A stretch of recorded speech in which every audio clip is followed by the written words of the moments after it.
Much for joining me for this episode of the podcast.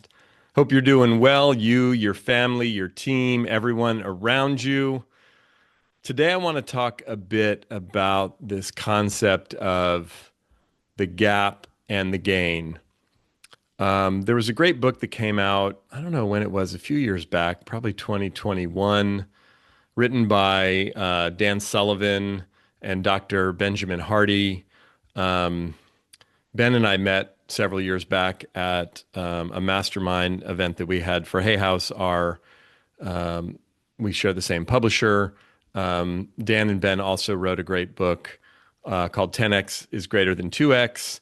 And Dan's the founder of an organization called the Strategic Coach, works with a lot of entrepreneurs, a lot of smart, successful people. And this concept of the gap and the gain is really this idea that most of us, whether we're entrepreneurs or we're just, successful people or ambitious people who want to be successful and want to keep growing and building, is that we're constantly focused on the gap, like where we are now to our ideal state, where we want to be. And this is true, again, I'm seeing this and hearing this from so many of my clients, leaders and teams, and right, I want to be successful. We want to be successful. We have these goals. We have these KPIs. We're here. We want to get there. There's this growth we want for the business or for our lives. There's these hopes and dreams that we have. I talk a lot about setting goals, especially at the beginning of the year, all of which is really important.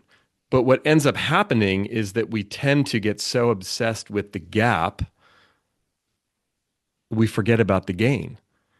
And the gain is what we've accomplished, how we've grown, where we've come to, what we've come through, what we've overcome, what we've learned, what we've accomplished, what we've experienced, right? And so if you think about it like we're heading forward, if you will, we're constantly looking to where we're going, where we want to be, and at times feeling disappointed that we're here and not there, but forgetting all the road that we've traveled up to this point. I mean, my sort of origin story for getting into this work and for speaking that you've probably heard me tell many times if you've read any of my books or you've ever seen me speak or you've listened to this podcast or watched the podcast for the last many years that I've had it. I mean, we've only been doing it on video really for the last year, but I've had the podcast since 2016. And I was a professional baseball player, right? I grew up playing. I got drafted by the Yankees out of high school. I didn't sign with the Yankees because I went to Stanford. Then I got drafted by the Kansas City Royals. I signed my pro contract. I'm working my way up in the minor leagues with Kansas City. I go out to pitch one night, my third season in the minors. I throw one pitch. I tear ligaments in my elbow, blow my arm out. 2 years, 3 surgeries later, I'm done with baseball. And as I've talked about for many, many years, I mean, that was, I was 23 when I got hurt, 25, my 25th birthday when I officially retired from baseball. I'm 51 now. So more than half my lifetime ago. But the big realization that I had at the time was like, I was so obsessed with the gap. I was so obsessed with making it. I want to make it to the big leagues. I'm not where I want to be yet. I didn't spend hardly any time really focused on the gain. Everything that I had done, everything that I had accomplished. When I first started playing organized baseball when I was 7 years old, I was on my t-ball team at Redwood Heights Park in Oakland, California. Playing for the Pirates was the team that I was on. We had little yellow hats and yellow t-shirts. And if someone had told that 7-year-old, hey, guess what? You're going to get, to pitch in high school and pitch for Team USA and pitch in the College World Series and go to Stanford and play and get drafted by the Yankees first and then the Royals and then, your first night of professional baseball in the locker room, George Brett's going to be in there and you're going to talk to him. I mean, it would have, my head would have exploded, right? Now, yes, I didn't get a chance to pitch at Kauffman Stadium in Kansas City or Yankee Stadium in New York or the Oakland Coliseum or all the places that I had dreamed about getting a chance to play. That didn't happen, but there was so much gain that happened along the way.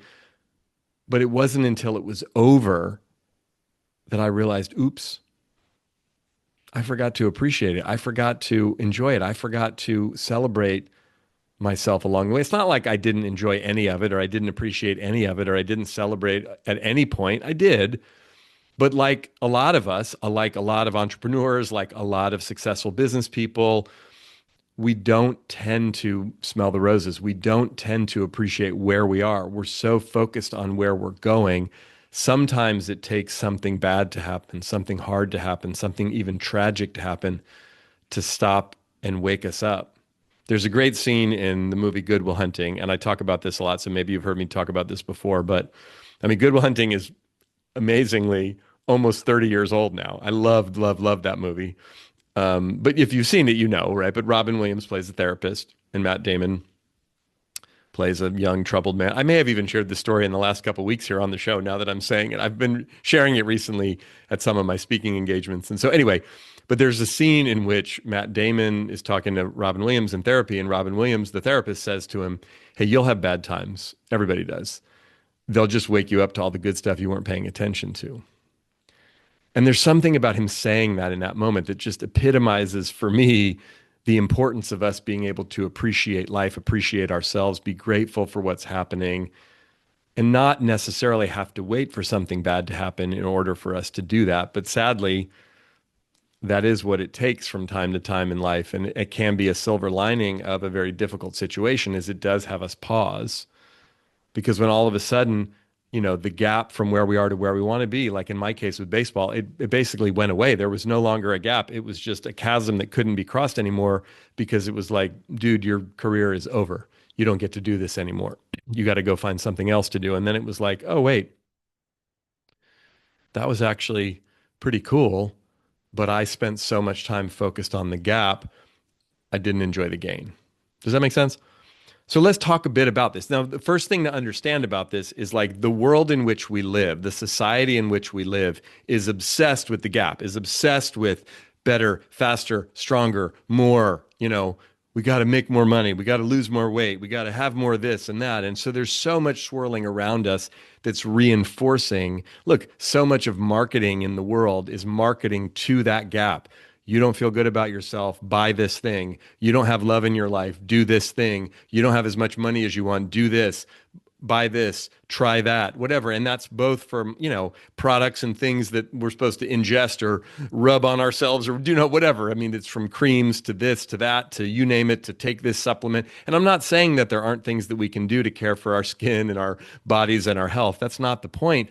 But so much of what gets marketed to us is pointing to the fear, the insecurity, the doubt, the worry, the shame, the like something's wrong with me, I'm broken, I'm here, I want to be there. Those people on Instagram look happier than me. I want what they have. Fill in the blank, right? And again, there's nothing wrong with healthy striving. There's nothing wrong with a healthy sense of ambition or desire or goals. There's nothing wrong with that. In fact, that's really healthy. That's beautiful. That's one of the ways we create our reality. That's one of the ways we manifest the things that we want. Everything that exists in the world, this podcast, the 5 books that I've written, the things in your life, the job that you currently have, the car that you drive, the house that you live in, came from someone's idea to create it to begin with, and then your idea to say, I want that thing. That's cool, right? So there's a healthy part of it. Where it gets unhealthy is when we get obsessed and attached to, I need that car, I need that house, I need that job, I need that amount of money in order to be happy. We all know that that's not true. I remember years ago being at a workshop and the leader was asking a bunch of people about their hopes and dreams and what do they want. And one guy was like, I want to go to Harvard Business School.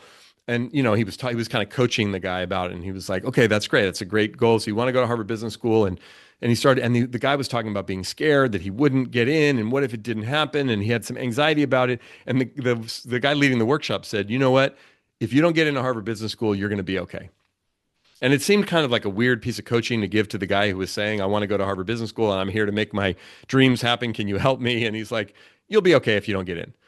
And the guy looked at him kind of puzzled. And he's like, you know how I know you'll be okay? Because you're not currently in, and you're okay. Your life is okay. You're surviving, you're living, you're getting up and living your life every day without going to Harvard Business School. That's an interesting and possibly exciting and ambitious goal to have, but it's not necessary. Once we get beyond our basic survival needs, most of the things that we desire are simply that. They're desires. They're not needs, they're wants. And so, Dan Sullivan and Dan Hardy in the book, The Gap and the Gain, talk about embracing the freedom of wants, desires, and avoiding the attachment to needs. Like, I need that. And so again, can we balance out this gap and gain? Can we, yes, be aware of where we are and where we want to go? There's nothing wrong with that. That can move us forward. That can focus us. That can help us orient our actions, our energy, our thoughts, our beliefs to where we want to go. I have a lot of desires of where I want things to go with my business and my family and my marriage and my health. And can we simultaneously and probably more significantly look backwards, connect some of the dots, take some inventory, pat ourselves on the back, be grateful not only for the accomplishments, but for the courage that it's taken to navigate through the ups and downs and twists and turns of life to get us to where we are today. We don't tend to do a great job of seeing our own growth and development. One example of this is, so our daughters, Samantha and Rosie, are now 19 and 17. But I remember when the girls were little, babies, toddlers. We were with them every day, right? And in it, and it was, sleeping and naps and feedings and this and that. And I mean, so much. And if you have small kids right now, if you've had kids at any point in your life, even if you don't have your own kids, but you've been around kids, what's interesting is when people, friends, family members would come to see the girls who didn't see them on a regular basis. They would come and maybe it had been 6 months, maybe it had been a year, maybe it had been a couple of years, right? Oh my gosh, they're so big. And even that happens now still. Someone who I haven't seen in years comes to the house or we run into them somewhere and they're like, oh my gosh, last time I saw you, you were, 7 and now look at you, you're 17, right? It's like, now, of course, when I look at a photo of Rosie when she was 7, which pops up in my Facebook memories sometimes, I'm like, oh my gosh. But even back then, the difference between a year and a half and 2 years or 2 and 3 was so significant, but I couldn't see it on a daily basis because I was with them every day. It wasn't until I saw a photo or someone who hadn't seen them in a while would see them and go, oh my gosh, they're so big or they're so whatever. I think that's what happens with us. We don't see our own growth. We don't see our own progress. And it's not a straight line. I mean, sometimes we take a few steps forward and maybe a few steps back. But in general, where we are today with respect to so many things that are important to us is significantly forward from where we were 6 months ago, a year ago, 2 years ago, 5 years ago. It's just sometimes hard to see. And if you're anything like me, now I happen to be a 3 on the Enneagram who gets very attached to and somewhat obsessed, oftentimes not in the best way, with results, with outcomes. 3 on the Enneagram is like the performer, the achiever. So I sort of enter the world looking at things through achievement, through performance. Collectively as a society, at least here in America, here in the Western world, we kind of have a collective 3 personality where we're super obsessed with outcomes, accomplishments, achievements, results, right? And there's nothing wrong with results, but they're just results. However, it's the scoreboard, not the game. So we often look to the scoreboard, right? If you follow sports, the scoreboard matters. It tells you what's happening in the game, but it's not where the game takes place. It's just commenting on or reporting about what's happening in the game. So one of the things that we can start to do is understand and acknowledge that many of us are obsessed with the gap. Many of us are obsessed with where we are and where we want to go, where we want to be versus where we actually are. Nothing wrong with that. Nothing wrong with wanting to be somewhere else, wanting to be further along, having goals and aspirations. However, if we obsess exclusively on the gap, there's always going to be a gap. And that's okay. But part of what can empower us and inspire us a bit more is if we actually take some time to stop and turn around and acknowledge the gains that we've made. One of the things that I do at the end of every month or the end of every quarter, and definitely at the end of every year, is I go through and make a list of both wins and challenges.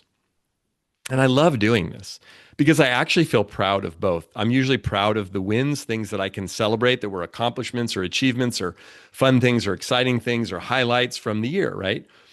As well as some of the challenges. Not that those are necessarily fun, but it's like, unless they're still actively impacting me in that moment on December 31st or whatever day I look back, or I can usually go, wow, that was really hard back in March or in June when that thing happened, or that was disappointing, or that was challenging, or that was painful. But looking at, oh, I've learned from that, or I made it through that, or I navigated that, or I overcame that, it then turns into, in a weird way, a challenge that somehow is kind of a win because it's like, I overcame that. I made my way through that. I learned from that. And that whole experience for me helps me because I'm actually focused on the gain. I'm focused on what I've learned, how I've grown, what I've accomplished, what I've experienced. And doing that is not only an enjoyable thing to do and a nourishing thing to do, but it actually gives me more energy and more perspective as I think about how I want to sort of lean into or relate to the gap. There's always going to be gaps, right? There's always going to be things we want to accomplish, want to experience that we haven't experienced yet.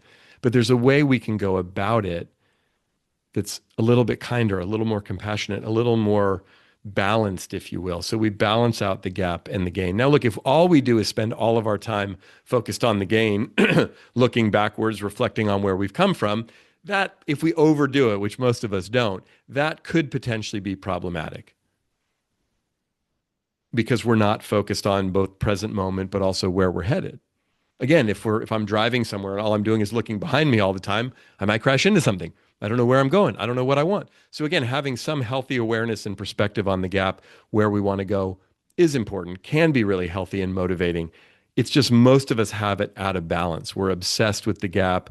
We beat ourselves up. We push ourselves hard. We're constantly focused on what we haven't done yet or what we haven't accomplished, forgetting all the things that we have accomplished and experienced and overcome and navigated through to get to this point.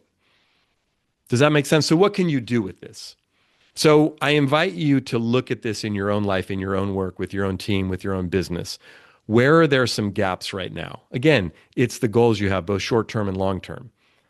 And if you think about what those goals are, both for the year, for the next few months, between now and the end of the year, depending on when you're listening to this or watching this, for next year, let's say, there's going to be most likely a gap from where you are now to where you want to be. That's okay. Maybe you have 5-year, 10-year, 20-year goals or visions. Can you look at those things and look at that gap as an opportunity? Oh, I want those things. I don't need those things. I'll be okay even if they don't happen. I don't have to hold my breath. I don't have to suck it up until I get there. I don't have to delay some gratification and some enjoyment until that happens. Now, that doesn't mean there isn't going to require some discipline, some focus, some at times even sacrifice in order to make certain things happen. That's part of making things happen in life, right? However, once you identify where some of the gaps are, can you start to remove some of the judgment and criticism you have for yourself about not being there yet or not being there fast enough? Be gentle with yourself, be kind with yourself, be clear about what you want and where you want to go, but remind yourself all the things that you've done and tried and all the good intention that you have to try to make that happen, that you're going to continue to try to make that happen. If you're listening to this podcast, if you're watching me right now, you're someone who's committed to your own growth and development, as well as the growth and development of the people around you. That's a huge win to begin with.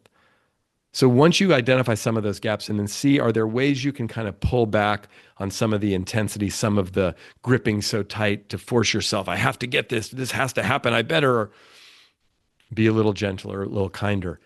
Then can you also take some time right here, right now, as we're having this conversation?